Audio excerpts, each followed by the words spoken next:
Assalamualaikum warahmatullahi wabarakatuh. Saya Dandi Akbar dari kelompok 6 akan menjelaskan materi tentang mudharabah. Baiklah, yang pertama yaitu pengertian mudharabah. Mudharabah adalah bentuk kerjasama antara dua atau lebih pihak di mana pemilik modal atau sahibul amal mempercayakan sejumlah modal kepada pengolah atau mudharib dengan suatu perjanjian di awal. Bentuk ini menegaskan kerjasama dengan kontribusi 100% modal dari pemilik modal dan keahlian dari pengelola. Yang kedua yaitu jenis mudharabah. Akad mudharabah dibagi menjadi dua jika dilihat dari segi transaksi, yaitu yang pertama satu mudharabah mutlaqah, yaitu usaha diajukan oleh mudharib atau pengolah kepada sahibul amal pemilik modal. Dalam akad ini, pemberi modal tidak menentukan jenis usaha apa yang akan dilakukan dan hanya memberikan modal usaha. Nantinya, pemberi modal akan menerima nisbah bagi hasil dan usaha dari usaha yang berjalan.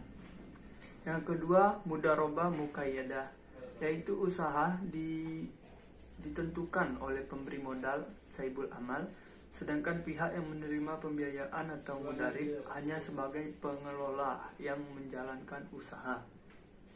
Berikutnya landasan Al-Quran dan Hadis. Pada Quran Surat Al-Maidah ayat 1 yang artinya, "Wahai orang-orang yang beriman, tunaikanlah akad-akad itu. Dihalalkan bagimu binatang ternak kecuali yang akan dibacakan kepadamu. Yang demikian itu yang tidak menghalalkan berburu ketika kamu sedang mengerjakan haji. Sesungguhnya Allah menetapkan hukum-hukum menurut yang dikehendakinya." Yang selanjutnya itu ketentuan hukum mudharabah. 1. Mudharabah dapat dibatasi oleh periode tertentu. Yang kedua, kontrak tidak boleh dikaitkan atau mualaf dengan sebuah kejadian di masa depan yang belum tentu terjadi. Yang ketiga, tidak ada ganti rugi dalam mudharabah karena akad ini pada dasarnya bersifat amanah, kecuali akibat dari kesalahan yang disengaja, kelalaian atau pelanggaran kesepakatan.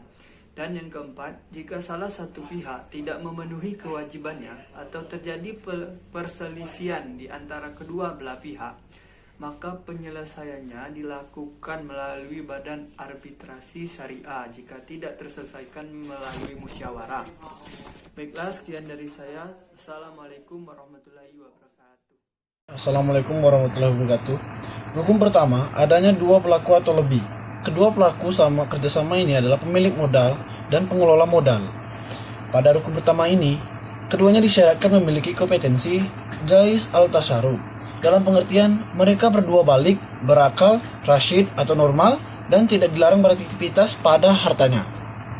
Sebagian ulama mensyaratkan keduanya harus muslim atau pengelola harus muslim, sebab seorang muslim tidak dikhawatirkan melakukan perbuatan riba atau perkara haram.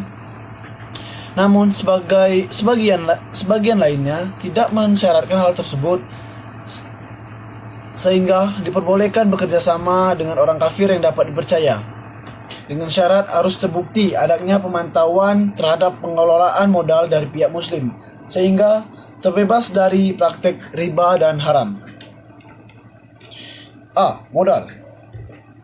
Ada 4 syarat modal yang harus dipenuhi. Yang pertama, modal harus berupa alat tukar atau satuan mata uang, al-naqd. Dasarnya adalah ijma, atau barang yang ditetapkan nilainya ketika akad menurut pendapat yang rajih. 2. Modal yang diserahkan harus jelas diketahui. Yang ketiga, modal diserahkan harus tertentu. Yang keempat, modal diserahkan kepada pihak pengelola dan pengelola menerimanya langsung dan dapat beraktivitas dengannya. Jadi, dalam mudharabah, modal yang diserahkan disyaratkan harus diketahui dan penyerahan jumlah modal kepada mudharib atau pengelola modal harus berupa alat tukar seperti emas, perak, dan satuan mata uang secara umum. Tidak diperbolehkan berupa barang kecuali bila nilai tersebut dihitung berdasarkan nilai mata uang ketika terjadi akan transaksi, sehingga nilai barang tersebut menjadi modal mudharabah.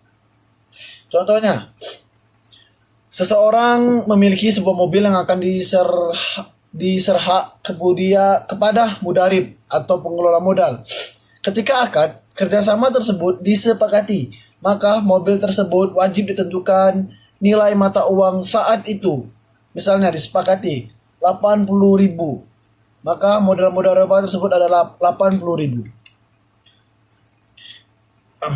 B. Jenis usaha. Jenis usaha di sini ada beberapa syarat yang harus dipenuhi. 1. Jenis usaha tersebut di bidang perniagaan. 2. Tidak menyusahkan pengelola modal dengan pembatas yang menyulitkannya. Misalnya, harusnya berdagang permata merah delima atau mutiara yang sangat jarang sekali adanya.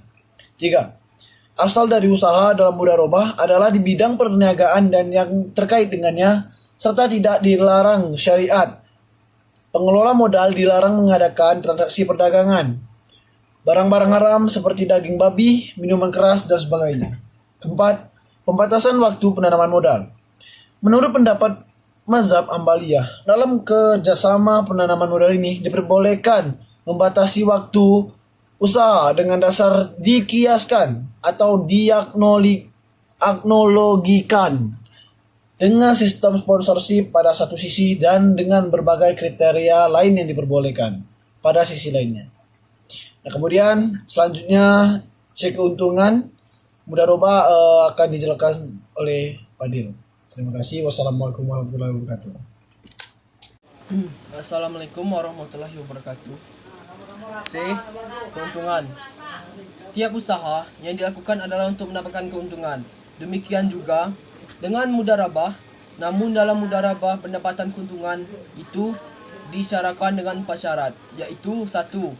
Keuntungan khusus untuk kedua pihak yang bekerja sama, yaitu pemilik modal atau investor dan pengelola modal. Seandainya sebagian keuntungan disyaratkan untuk pihak ketiga, misalnya dengan menyatakan mudharabah dengan pembagian 1/3 keuntungan untukmu, 1/3 keuntungan untukku, dan 1/3 lagi untuk istriku dan atau orang lain, maka tidak sah kecuali disyaratkan pihak ketiga ikut mengelola modal tersebut sehingga menjadi qirat bersama 2 orang. Seandainya dikatakan separuh keuntungan untukku dan separuhnya untukmu, namun separuh dari bagianku untuk istriku, maka ini sah karena ini akan janji hadiah kepada istri. 2. Pembagian keuntungan untuk berdua, tidak boleh hanya untuk satu pihak saja. Seandainya dikatakan saya bekerjasama mudharabah denganmu dengan keuntungan sepenuhnya untukmu, maka yang demikian ini menurut mazhab Syafi'i tidak sah. Yang ketiga, keuntungan harus diketahui secara jelas. Yang keempat, dan dalam transaksi tersebut ditegaskan persentase tertentu bagi pemilik modal atau investor dan pengelola sehingga keuntungannya dibagi sebagaimana telah ditentukan prosentasenya. Rukun ketiga, pelafalan perjanjian sighah transaksi. Sighah adalah ungkapan yang berasal dari kedua belah pihak pelaku transaksi yang menunjukkan keinginan melakukannya. Sighah ini terdiri dari ijab kabul. Transaksi mudharabah atau syariah dianggap sah dengan perkataan dan perbuatan yang menunjukkan maksudnya. Demikian rukun-rukun yang harus dipenuhi dalam kerjasama mudharabah yang sebenarnya dipahami secara bersama oleh masing-masing pihak, sehingga terbangunlah muamalah yang sahih dan terhindar dari sifat merugikan pihak lain. Wassalamualaikum warahmatullahi wabarakatuh.